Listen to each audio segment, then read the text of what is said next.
Let's talk about a lot. Okay. We're gonna thank you for joining us, by the way. Thank you for having me. Let's start with at the Epstein survivors on your first week back. Yeah. That the House Speaker thought that, I believe, that he would get you guys off of this or get the country off of this, but didn't happen. Well, they dismissed us a week early, you remember, in August, to avoid taking a vote on releasing the Epstein files. I had the privilege of sitting with some of the victims. The Democratic Women's Caucus met in closed-door session with them to just be supportive, to listen to their stories, and to let them know that we have their back. And so then to see the president diminish, dismiss their incredibly heart-wrenching stories. I mean, the courage and the bravery that these women have to stand in. It's raining. We're going to walk over here a little bit. To stand on the international stage and talk about what happened to them. And you know, this is a Republican-created crisis. Right. They're the ones who brought this up. And that was one of the things that came up when we spoke with the women, is they were hoping to start moving on with their lives. All of a sudden, Ghislaine Maxwell has moved to a minimum security prison and is talking about what a great man the president is. And they're being forced to relive their nightmare. So they're in this purgatory now. And now they're like, release the files. Let's just have total transparency. Why is there this cover up for rich and powerful people? Why is there this cover up for rich and powerful people? The president should answer that, I think. There's no reason to not release the files. I think all Americans, if there are high up Democrats or Republicans in those documents, I think we all want to know that. We don't want to have hardened criminals, pedophiles at high levels of our government. Thomas Massey is a Republican. He's pushing to have the files released. He was there with the survivors, speaking with them. And he said, I was surprised to hear him say, the flyover that happened he thought it was on purpose, and it was a purposeful distraction and sort of a F you to them. The survivors weren't sure. They were very aware. One of them. Come on, let's go right here. We're good. The survivors were. One of them. I like this. We're going to keep this in. This is great. Yeah. The elements.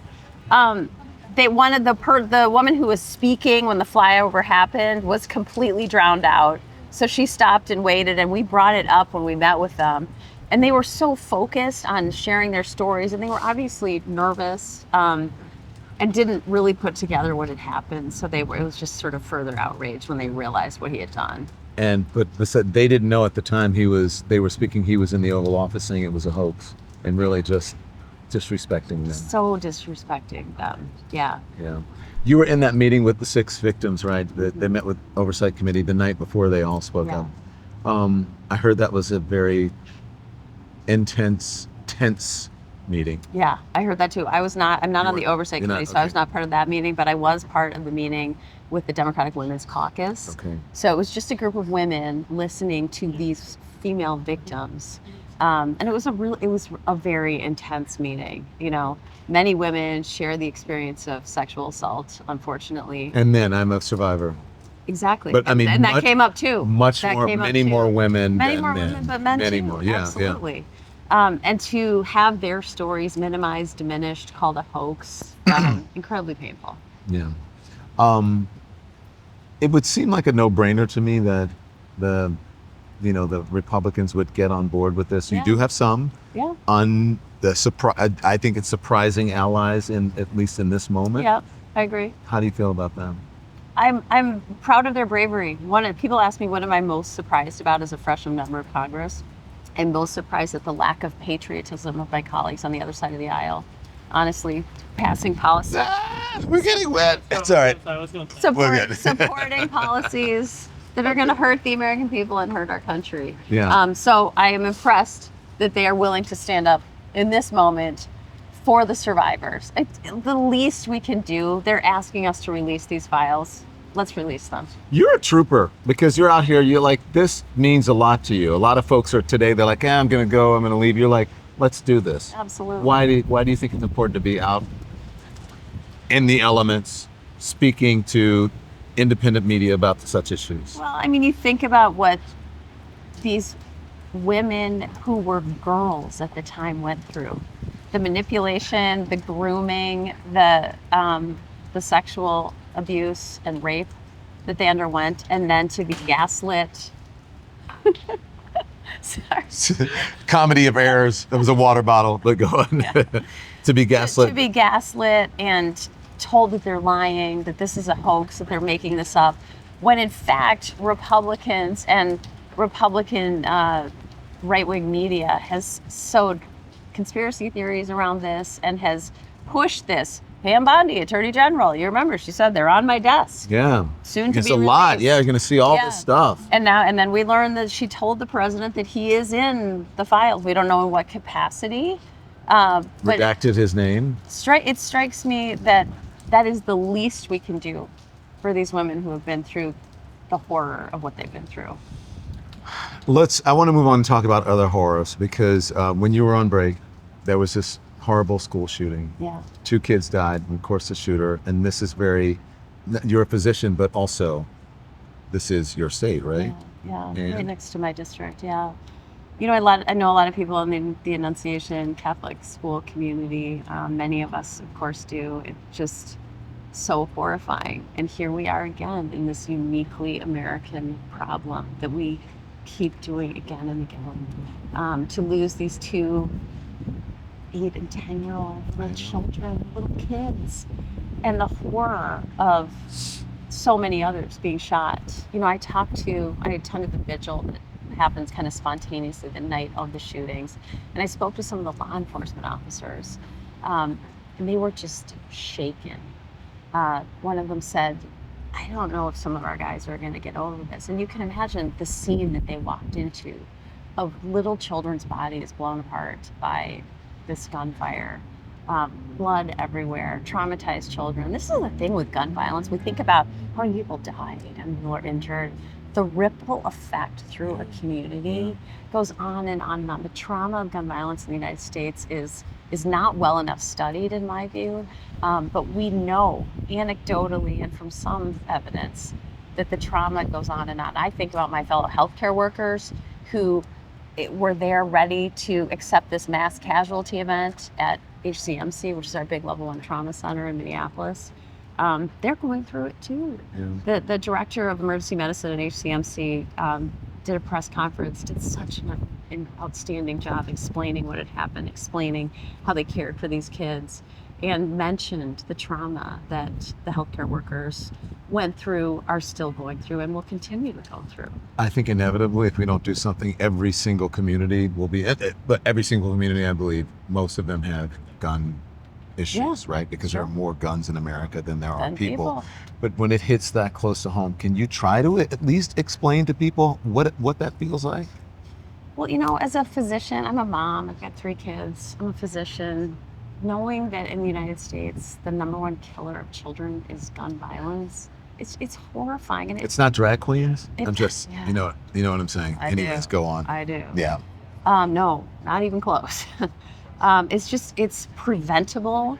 We have to garner the political will. And you look at polling even, the vast majority of Americans want some common sense gun reform. Yeah. We have to continue to move toward that.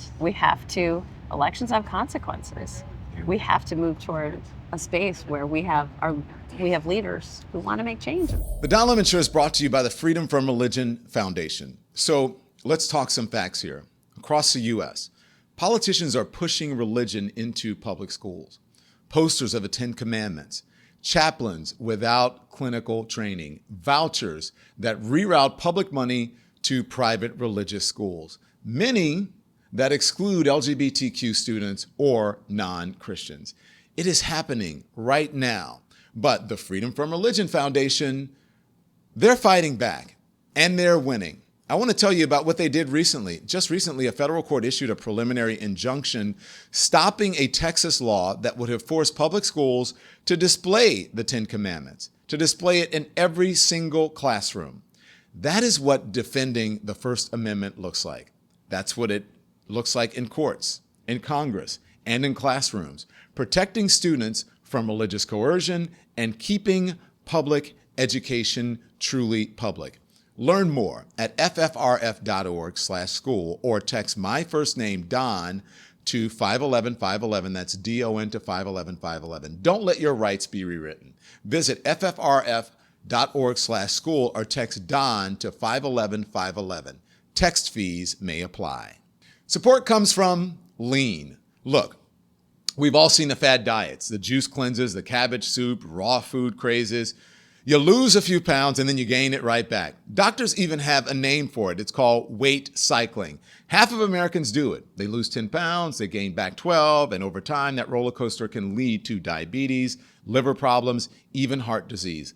That's why doctors created Lean. It is a non-prescription oral supplement, not an injectable. The science behind it is pretty impressive. It's studied ingredients, and it helps in 3 powerful ways.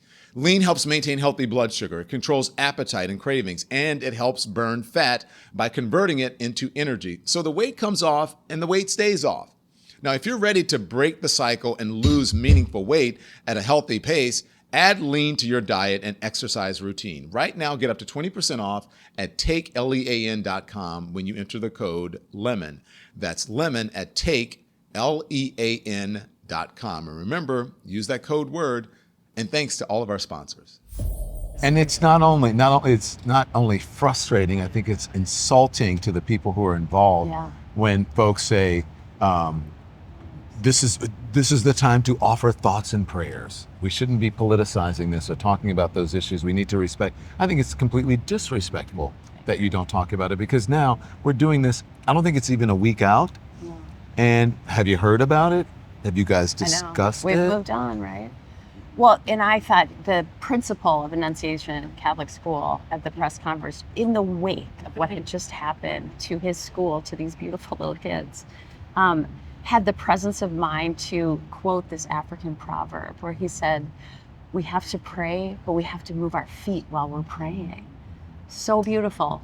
Absolutely, we should all pray in whatever way that we do to bring us comfort, and we have to move forward with action as well.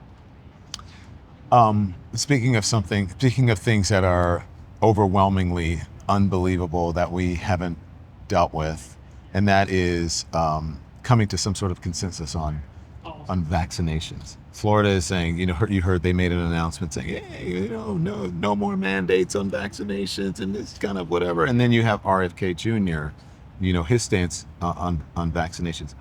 He's been speaking, or he had to speak this week in front of a committee, and did not go so well. And you're laughing, that's an understatement. As a physician, what do you say that's got to be concerning for you when you have people like you and others saying publicly, and people who work for Health and Human Services, that you can't trust the information coming out of Health and Human Services? That is frightening. It's very frightening. I was we formed the first ever Democratic Doctors Caucus this year, because we finally have a critical mass of Democratic doctors. There's 6 of us. One of the first things we did early in the session was to call a press conference to explain our opposition to his nomination to lead HHS. This man is uniquely unqualified for that role. He has no medical or scientific background. He's never run a large organization, and he has peddled conspiracy theories about vaccines, about reproductive health care, about mental health care, uniquely unqualified. And now we're seeing our worst fears come to reality. So we held another press conference today calling for his resignation. This has to stop. The undermining of trust in public health in our institutions is so damaging. His firing of all 17 members of the ACIP committee, which makes experts who make recommendations about what the vaccine schedule should be, to CDC. He has now filled it with people who share some of his ideological, non-scientific views about vaccines. One of the things that I think it's important for people to know is if they completely change the vaccine schedule, if ACIP does and then CDC approves it, that means more than half of American children will not have access to vaccines. We make them free for kids because it's that important for public health. Yeah. So unless you are able to purchase them, which most people are not able to, more than half of our kids are not going to be vaccinated. And the implications of that are staggering. Yeah. As a physician, I'm one who's been practicing for more than 20 years. I've never seen polio just started to see a little bit of pertussis, partly because people are Measles, meningitis, and no all that. measles, never have seen meningitis, but that's different. But some of these preventable diseases, many of us have never seen them because vaccines are so effective at stamping them out. COVID? COVID. As I'm an OBGYN, we know that pregnant women are more susceptible to becoming very ill if they contract COVID during their pregnancy. They absolutely should be vaccinated against COVID. That should be the recommendation, not a mandate, the recommendation. And that's my issue with the Florida Surgeon General. He should be making recommendations, it's not my place. You're the Surgeon General of Florida. It is your place to make good public health recommendations to the people of Florida. Yeah. RFK asked by, I don't know why, the senator from Louisiana, Bill Cassidy. Bill Cassidy. Dr. Bill Cassidy and that's my home state. Yeah. Saying, asking him if he thought that Donald Trump should get a Nobel Peace Prize for the COVID vaccine. I mean, I don't know if he remembers that he did do it, but then he ran away from it because his base hated it, and now he wants to get what is going on here? I mean, Operation Warp Speed was an incredible success story. Yes. The speed with which we got vaccines into people's arms saved millions of lives, quite literally millions of lives. And the fact that they've now cut $500 million out of mRNA vaccine research, one of the many bad things that is happening right now. I mean, this is unbelievable technology that could be used in a future respiratory pandemic, which will happen at some point. Also, really exciting research into using it for cancer vaccines. So we're just turning away from it because some guy who has some kind of conspiracy theories and ideological, political perspective on the mRNA technology now leads the biggest health agency in our country is saying, nah. It doesn't make sense. So having depressed the people who've been watching us as a freshman member with someone with fresh eyes, what do you see? Is there any hope for us? Is there anything that you can offer that's a glass half full, something positive? Absolutely. This is the United States of America. We, in spite of our flaws, in spite of our checkered history, in spite of us never living up to our stated ideals, we, I believe, are the greatest country in the history of the world. We can do hard things. We're in a difficult time. Some damage is going to be done, but we're going to get through this. I really believe that. Thank you, Congresswoman Kelly Morrison. So next time we'll bring an umbrella. Okay, sounds good. Thank you so much. Let's go back inside. Yeah, right. Thanks everyone for watching. Your support means the world to us. So make sure you hit the like button and you subscribe to our channel to make sure that you never ever miss a video. We're live every day, 10 a.m. Eastern time. We drop even more content at 2 p.m. Eastern and 5 p.m. Eastern. And if you want more Don Lemon Show content, we'd love for you to become a member of the Lemon community, where you will receive access to special community posts. You'll get exclusive content and members-only live shows. So head over to our channel page or click the join button on this video. Again, thank you for watching. We appreciate your love and your support, and we will see you next time.